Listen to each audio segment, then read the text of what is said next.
কিন্তু ও আমাকে খাওন খরচ কিচ্ছু দিত না। ওদের বাসায় থাকতে এক বাসার ভিতরেই, সত্যি কথা বলতে কি, এক রুমের ভিতরে এরকম তিন ভাইয়ের বউ নিয়ে এবং একটা মা নিয়ে কেউ কোনোদিন থাকতে পারে না। না, সেই ক্ষেত্রে আমার আর যাওয়ার কোনো ইচ্ছা নাই, কারণ ও আমারে অনেক নির্যাতন করে এবং মাইরা ফেলারও চেষ্টা করছে বালিশ চাপা দিয়া। অনেক কান্নাকাটি করছি ওর কাছে আমি। এর ভরণ পোষণের কথা বলতে গেলে এখন বর্তমানে আমার আব্বু আম্মু আছে, আমার আব্বু আম্মু দেখবে। আগামী মঙ্গলবার দিন আদালতে রায় হবে যে বাচ্চাটা কার কাছে থাকবে, আমার কাছে নাকি ওর বাবার কাছে থাকবে। কিন্তু আমারে যখন জজ জিজ্ঞাসা করলো যে এটা তোমার ছেলে, আমি বললাম হ্যাঁ। তারপর বললো তুমি খুশি, আমি বললাম জি আমি অনেক খুশি।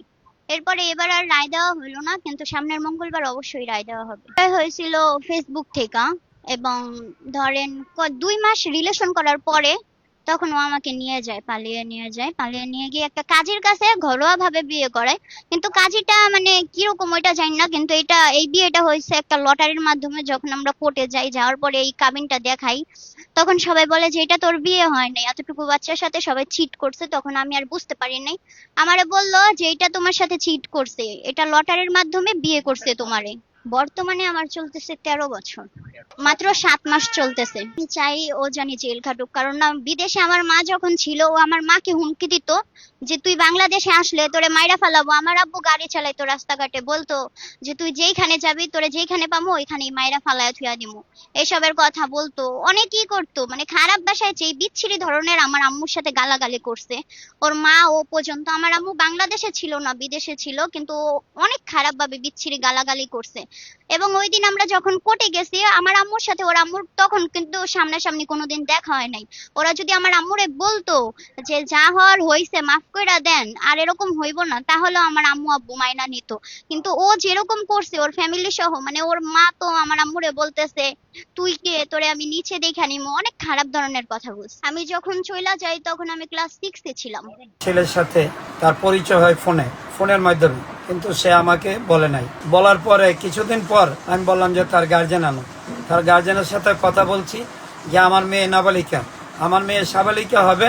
হ্যাঁ, তার বয়স এখন বর্তমানে 11 থেকে 12, 13তে পা দিবে। তখন আমি 11 থেকে 12তে পা দিবে। তাই আমি বলছি আমার মেয়ে সাবালিকা না পর্যন্ত আমি বিয়ে দেবো না, আমার মেয়ে নাবালিকা। তো তারা বলছে ঠিক আছে, আপনারা যেভাবে বলেন সেইভাবে হবে। তাই আমি বলছি আমার মেয়ে মেট্রিক পরীক্ষা দিবে আর আপনার বড় ছেলে বিয়ে করবে, তারপর আমরা দেখি, আমরা সব মিলে আমরা আপনাদের সাথে কথা বলবো। কিন্তু আমার এই ছেলে কিছুদিন পর আমার মেয়েকে ফুসলাইয়া নিয়ে চলে যায় আমার অজান্তে। তখন আমি না পেয়ে আমি থানায় যে জিডি করার পরে 6 দিন পরে আমার মেয়েকে নির্যাতনের পরে আমার মেয়েকে আমি ফিরে পাই। তারপর আমার মেয়েকে ফিরে পাওয়ার পরে আমি তাদের সাথে সম্পর্ক করব না, কিন্তু তারা বলছে ঠিক আছে আমরা সব মাইনে নেব।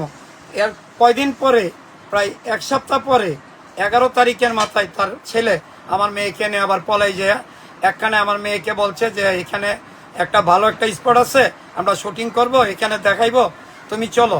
এখান থেকে নিয়ে নাকি আমার মেয়েকে সে বিয়ে করছে, নোটারি পাবলিকের মধ্যে বিয়ে করছে, আমি জানি না।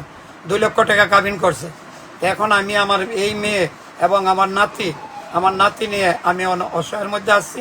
আর আমার নাতি, হ্যাঁ, আমি 5 মাস যখন মেয়ের মানে গর্ভতা, তখন আমি জানতে পারি যে তার 5 মাস গর্ভতা, আগে জানতাম না।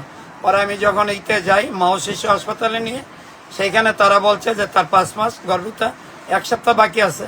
তখন আমি বললাম যে তাকে কি করা যায়, যে আর কিছু করার নেই, আপনারা এখন তাদের করেন। তারপরে 9 মাসের সময়ে তার সন্তান আল্লাহর রহমতে প্রসব হয়। কিন্তু তারা এই ছেলেকে তারা 7 মাস, যখন 3 মাসের সময় আমার নাতিকে তারা পলায় নিয়ে যায়, আমার বাসা থেকে পলায় নিয়ে যাওয়ার পরে আমার মেয়েকে সে মারধর করে, আমার মেয়েকে টর্চারিং করে, খাওয়ায় না, খাওয়ান পরান কিচ্ছু দেয় না। তখন সে চলে আসে। তখন আমি সরকারের কাছে বিচার চাই, মাননীয় প্রধানমন্ত্রী জনাব তারেক রহমান সহ আমি সরকারের কাছে বিচার চাই যে আমার এই নাবালিকা মেয়ের যে ইজ্জত নষ্ট করছে, আমার নাবালিকা মেয়ের ইজ্জত থানির আমি সম্মান যাতে ফিরে পাই। আর এই 2 লক্ষ টাকা কাবিনের আমি যাতে কিছু আমার বাচ্চার আমার নাতির ভরণ পোষণের জন্য আমি সম্পূর্ণ ফিরে পাই, কাবিন নামার টাকা সহ আমি ফিরে পাই। আমি এই নাতি আমার মেয়ে নিয়ে আমি অনেক কষ্টে আছি।